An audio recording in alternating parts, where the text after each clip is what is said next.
स्वाति मालीवाल जी द्वारा लगाए गए ये सारे आरोप बिल्कुल निराधार हैं, बिल्कुल झूठे। ये एक षड्यंत्र था, भारतीय जनता पार्टी द्वारा सोचा गया षड्यंत्र था। स्वाति मालीवाल जी को इस षड्यंत्र का चेहरा बनाया गया। भारतीय जनता पार्टी बौखलाई हुई है और इसी बौखलाहट के तहत भारतीय जनता पार्टी ने एक साजिश रची।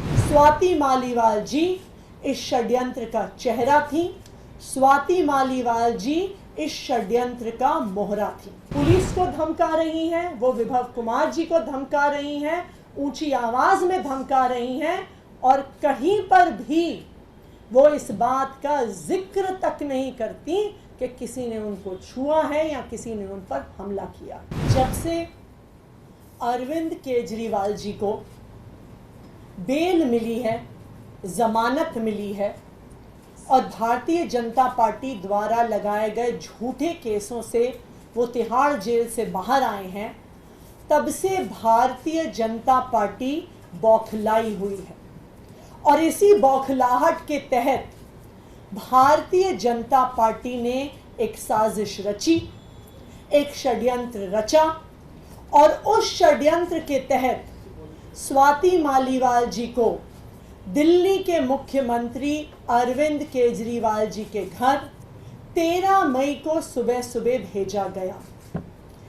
इस षड्यंत्र का इरादा था अरविंद केजरीवाल जी पर झूठे आरोप लगाना। स्वाति मालीवाल जी इस षड्यंत्र का चेहरा थी, स्वाति मालीवाल जी इस षड्यंत्र का मोहरा थी। स्वाति मालीवाल जी 13 मई को अनअनाउंस्ड, बिना अपॉइंटमेंट लिए मुख्यमंत्री आवास पहुंची।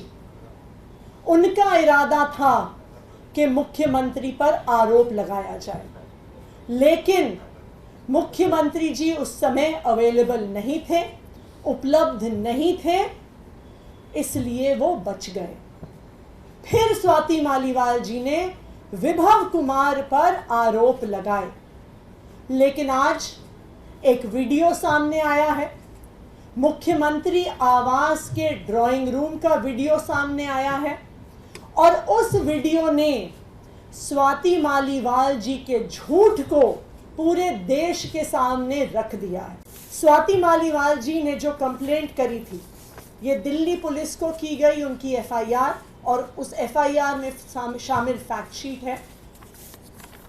उस कंप्लेंट में स्वाति मालीवाल जी कहती हैं कि उनकी बेरहमी से मार पिटाई हुई, उन पर मुक्के मारे गए, घूंसे मारे गए, कि उनके सिर पर चोट लगी, कि वो उस पिटाई के बाद दर्द में कराह रही थी, उनसे बोला नहीं जा रहा था।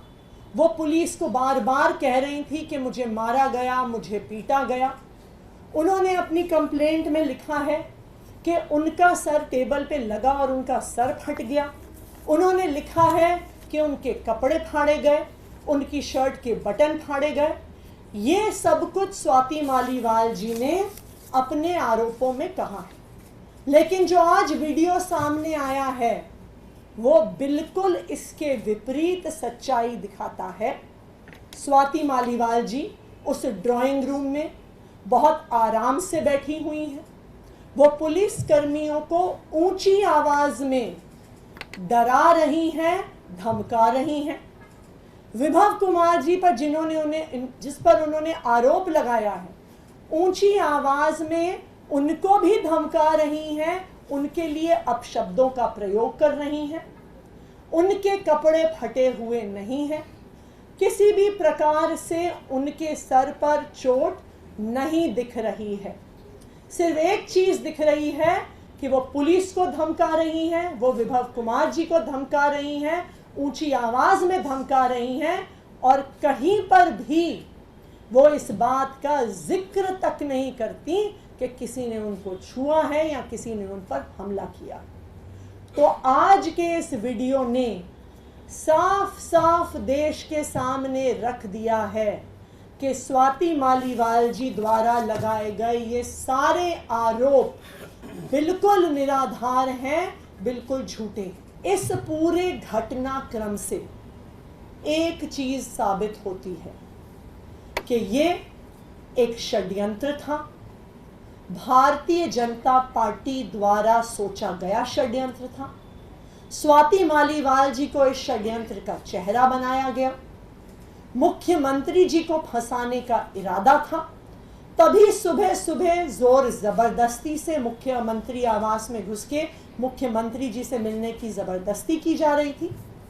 ये इस बात से भी साबित हो रहा है कि स्वाति मालीवाल जी मुख्यमंत्री आवास से पुलिस थाने गई, पुलिस ने उन्हें एमएलसी कराने को कहा, लेकिन उन्होंने एमएलसी कराने से मना कर दिया।